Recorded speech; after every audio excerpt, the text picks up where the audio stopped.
Senhor presidente, senhores deputados, senhoras deputadas, galeria, imprensa, telespectadores da TV Assembleia, internautas que nos assistem. Senhor presidente, venho a esta tribuna exatamente no mesmo sentido do encaminhado pelo deputado Wellington,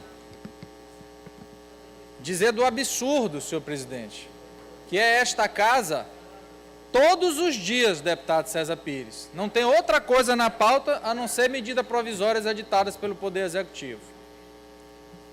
Lá na Comissão de Constituição e Justiça já teve sessões que nós tivemos que apreciar 7 medidas provisórias na mesma sessão, deputado César Pires. Agora, só no diário de hoje, nós temos um projeto de lei de conversão, que era de uma medida provisória, e mais 3 medidas provisórias. Uma casa, senhores, e aí que serve a reflexão de todos, que não tem o direito, deputado César Pires, nem de dar nomes a logradouros públicos, porque se assim o fizer, recebe o veto do Poder Executivo, mas que está aqui tão somente para chancelar aquilo que já tem força de lei, que já foi editado pelo governador, que não passou pela discussão com as categorias e as classes no que diz respeito aos objetos da medida provisória, e aqui não houve nenhuma medida provisória, deputado César Pires, que qualquer categoria ou classe envolvida, ou associação ou sindicato tenha sido consultado antes da edição da medida provisória. O projeto de lei, ele permite exatamente, com o debate nas comissões, que sejam feitos os aperfeiçoamentos necessários. Essa é a missão constitucional da Assembleia Legislativa. Não fosse assim, vamos fechar essa casa, ou então, deputada Nina, vamos deixar aqui só para fazer sessão solene e entregar título de cidadão, porque daqui a pouco vai ficar restrita a essas atividades, as funções dos parlamentares estaduais. Portanto, senhores deputados, a primeira crítica que faço é nesse sentido. A segunda que faço é que o governador primeiro encaminha a mensagem 074/2017, quando estabelece o seguinte: artigo 1º, fica instituído o programa Cartão Transporte Universitário no âmbito da Secretaria de Estado de Direitos Humanos e Participação Popular e da Secretaria de Estado Extraordinária de Juventude.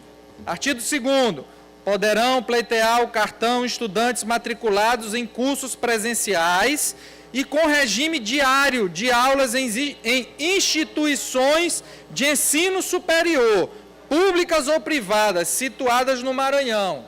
Veja bem, deputada Graça Paz, eu vou repetir.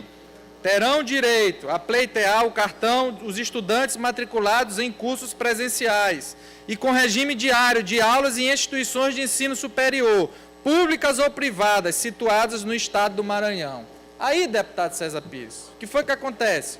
O governo, que alega urgência para tramitar nessa matéria, esqueceu os estudantes do IEMA. Mesmo no primeiro momento, na medida provisória, falando que era o ensino superior. Aí o excelentíssimo senhor governador encaminha uma segunda mensagem, essa de número 076, no dia 28 de agosto de 2017, pedindo a inclusão nos seguintes termos: o objetivo da presente emenda é inserir, dentre os beneficiários do programa, estudantes do IEMA, Instituto de Educação, Ciência e Tecnologia do Maranhão, que integra a rede estadual de educação, tendo por intuito, princípio, a ampliação da oferta de educação profissional técnica de nível médio, possuindo unidades plenas já em funcionamento em diversos municípios. E aí tem o corpo da emenda que diz o seguinte: artigo 9º, o disposto nessa medida provisória fica estendido aos alunos do IEMA, Instituto de Educação, Ciência e Tecnologia do Maranhão, que se enquadram nos requisitos previstos no artigo 2º. Parágrafo único. A SEJUV publicará edital específico para os estudantes do IEMA, sendo disponibilizadas 50 vagas por edital. E aí a pergunta que fica, senhores e senhoras deputados: será que o governador esqueceu dos estudantes do IEMA quando mandou a medida provisória original a esta casa? Sabe o que acontece, deputado Edilásio Júnior, com esse esquecimento? Para aqueles que constam na medida provisória original, já está valendo, porque tem força de lei. Para os estudantes do IEMA, a urgência foi tão grande que esqueceram deles e nós tivemos que aprovar um projeto de lei de conversão de autoria da Comissão de Constituição e Justiça para que pudesse ser atendido o pleito de inclusão dos estudantes da UEMA. Esse é um caso onde o próprio governo demonstra que a pressa, deputado Wellington, é inimiga da perfeição. É aqui o governo mandou a segunda mensagem, incluindo os estudantes do IEMA que esqueceu no primeiro momento. Só tem um detalhe, deputado Wellington, Vossa Excelência que está retornando ao plenário. Enquanto para os primeiros estão valendo os efeitos dessa medida provisória, para os estudantes do IEMA não estão valendo, porque está sendo votado ainda de um projeto de lei de conversão e não através de uma medida provisória. Portanto, senhores e senhoras deputados, fica aqui a nossa observação e a nossa crítica em relação ao elevado número de medidas provisórias que estão sendo editadas pelo Poder Executivo. Eu lembrei, deputado Max Barros, outro dia, que somente em 2017 nós já temos mais medidas provisórias editadas e que chegaram à apreciação dessa Casa do que projetos de lei do Poder Executivo. Ora, senhores e senhoras deputados, a medida provisória tem que ter o caráter excepcional. A regra tem que ser o projeto de lei, que tramita nas comissões, que passa pela discussão. E aí, deputado Wellington, já complementando o que Vossa Excelência disse, não há nenhum impedimento que um projeto de lei seja votado em regime de urgência. Se entender essa Casa que tem que determinado projeto de lei ser votado em regime de urgência, basta fazer como já fizeram várias vezes. Apresenta um requerimento de urgência aqui para que seja votado. O que me estranha é exatamente matérias importantes, como foi o caso do requerimento que apresentei aqui, deputado César Pires, para que nós votássemos o projeto de lei que cria o Conselho Universitário do Maranhão em regime de urgência, a base do governo rejeitou. Quer dizer que não é importante criar o Conselho Universitário? Não é importante incluir os estudantes no Conselho Universitário? Então veja o contrassenso. Mas agora quero dizer e lembrar, deputado Wellington do Curso, primeiro, é perfeitamente possível um projeto de lei tramitar nesta Casa e requerer a urgência. O que nós não podemos, deputado César Pires, é aceitar que a exceção do modo legislativo, que são as medidas provisórias, virem regra. E é isso que está acontecendo no Maranhão. E quem disse que isso não deveria acontecer, não fui eu nem Vossa Excelência.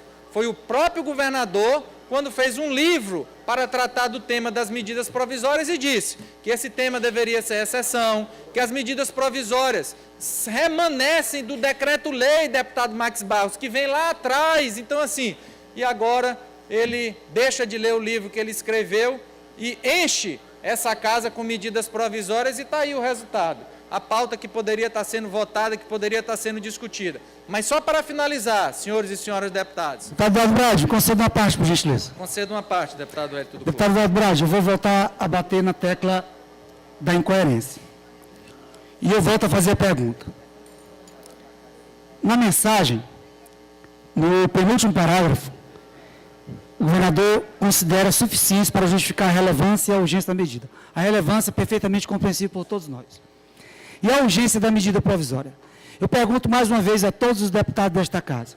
O governador Flávio Dino foi eleito no dia 1º de setembro de 2017. Ele tem apenas 19 dias como governador do estado do Maranhão? Ou ele foi eleito no dia 1º de janeiro de 2015? E já compreendia e já sabia dos problemas do estado do Maranhão.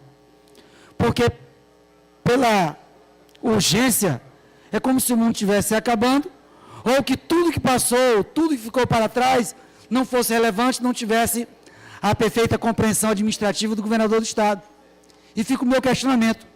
É um governo que começou a trabalhar agora, que o deputado Eduardo Brade me faz lembrar a campanha eleitoral de 2016, quando o candidato à reeleição começou a trabalhar nas vésperas da eleição. E me volta à memória, também me vem à memória, essa mesma situação.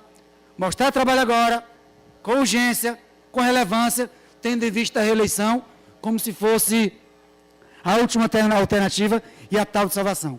Nós não podemos transformar o Parlamento Estadual num puxadinho do Palácio dos Leões. Não foi para isso que eu fui eleito, e eu vou me indignar todas as vezes que for necessário, e vou me contrapor todas as vezes que for necessário, porque não foi para isso que eu fui eleito.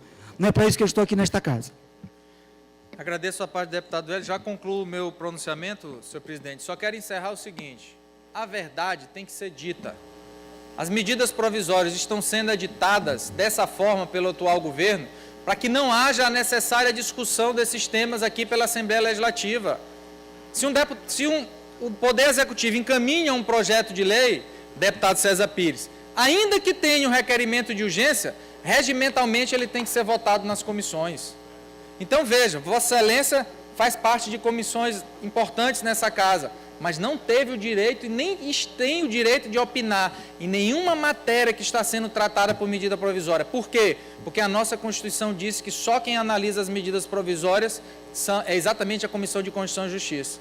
E o governador, sabendo disso, edita as medidas provisórias, deputada Graça Paz. Vossa Excelência é membro da Comissão de Orçamento dessa casa. Mas em nenhum momento é ouvido na votação das medidas provisórias no trâmite das comissões, porque só passa na CCJ. E aí, deputada Graça Paz, Vossa Excelência, que é membro da Comissão de Orçamento, eu quero trazer à baila aqui o que diz o parecer da consultoria técnica legislativa dessa casa, quando diz o seguinte: da adequação orçamentária, sob o prisma da adequação orçamentária e financeira, a medida provisória não está acompanhada de exposição de motivos e nem da estimativa de impacto financeiro orçamentário. Por essa razão, não temos meios para realizar a referida análise. Ora, deputado César Pires, certamente, se isso fosse tratado através de um projeto de lei, ainda que tramitando em regime de urgência, a deputada Graça Paz, enquanto membro da Comissão de Orçamento, poderia opinar nesse sentido. Concedo uma parte ao deputado César Pires. Eu utilizarei, talvez amanhã, considerando a minha PEC, que na verdade é nossa, da emenda positiva. Em determinado momento das minhas fragilidades humanas, eu disse aqui que esse plenário, nos meus 4 anos de mandato, era o que mais se fragilizou ao longo do tempo por isso. Eu acho que culpado desses pecados que nós estamos convivendo não é governo, somos nós mesmos que não nos valorizamos, que não sabemos o nosso tamanho, não sabemos olhar o contexto da história que todos aqueles que viraram as costas para o Poder Legislativo caíram. Valeu para Dilma, valeu para o Collor e poderá valer para muitos que estão sendo inobservantes em relação a isso. Aqui, por exemplo, os projetos aqui são analisados aqui, o Mâneto dá o parecer, a gente vota, quando eu vejo a comissão votando aqui sobre urgência, sem saber por quê, não se instrui, não se reformula seus conceitos e vota tudo aqui de urgência também. Já tentei um dia ceifar esse tipo de comportamento e não consegui. Será que todos nós não temos um pouco de culpa em relação a tudo que está acontecendo? Porque não leva lá para a Comissão de Constituição e Justiça, é votado aqui, às vezes por 2 comissões, com o relator, não sabe o conteúdo, não sabe o que aconteceu. Será que o governo é culpado disso também? Ou somos nós mesmos que não sabemos o nosso tamanho? Eu acho que era um ponto de reflexão também, deputado, que eu sou oposição, tenho votado aqui com a orientação que não posso ter liderança por conta de eu ficar sozinho num partido, os prejuízos se acumulam de não poder fazer parte de comissão, mas eu queria também que a gente um dia fizesse uma análise de meia-culpa aqui. Um dia somos de um jeito, outro dia somos do outro, não há coerência na verdade, nem tão pouco conhecimento, às vezes, de 99% que se vota aqui. Eu acho que aquelas relações de votos que são dados aqui pela Comissão de Constituição e Justiça, que às vezes o relator nunca viu nem um relato, não sabe nem em que foi que se sustentou a fundamentação teórica que levou aquilo, mas é um relator. Relator talvez não saiba nem o que significa o nome relator. Então, culpado também, deputado, somos todos nós. Eu acho que você está certo em relação às medidas provisórias, é pequeno demais, atacante demais por causa do governo, é equivocado em relação a isso. Às vezes as ações são até boas, como essa do cartão transporte, eu acho justo e vou votar, porque eu acho interessante em relação a isso. Codó, por exemplo, sai mais de 22 ônibus, dos quais 19 só para a faculdade Humberto Coutinho. E os alunos, às vezes, não podem pagar. César. Agora, culpado quase tudo isso. Ponto bem, presidente. Obrigado. Deputado Brade, por favor, conclua. Finalizando. Já passou 4 minutos e meio. Só para dizer, deputado César Pires, que eu acho que a resposta a esse questionamento de Vossa Excelência, nós vamos ter a oportunidade de dar quando da apreciação da PEC apresentada por Vossa Excelência nas emendas impositivas.